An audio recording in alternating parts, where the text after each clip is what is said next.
తీసుకెళ్ళగలడు. సిఫారసు అనేది ఉంది, అహ్లే హదీసులు నమ్ముతారు. కానీ శవాల దగ్గర సిఫారసును, దొంగ సిఫారసును మేము అంగీకరించాం. సిఫారసు తప్పకుండా ఉంది.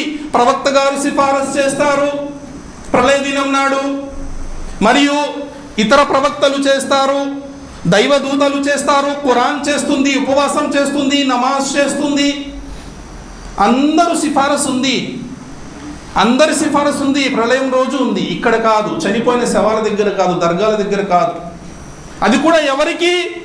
ప్రవక్త గారు అంటున్నారు, రబియా నువ్వు నా కొరకు చాలా సేవ చేస్తున్నావు, ఏం కావాలి? అల్లాహ్కి నబీ, ఆఖిరత్ నబీ తుమారే సాత్ రహనా, పరలోకంలో కూడా మీతో ఉండాలి ప్రవక్త గారు. ఎంత మంచి కోరిక. ప్రవక్త గారు ఏమన్నారు? చల్ తు మేరా సాథీ హై అన్నారా? ఏమన్నారు? నేను చేస్తాను సిఫారసు, కానీ ఈ ఆచరణ సరిపోదు. ఈ ఫరజులు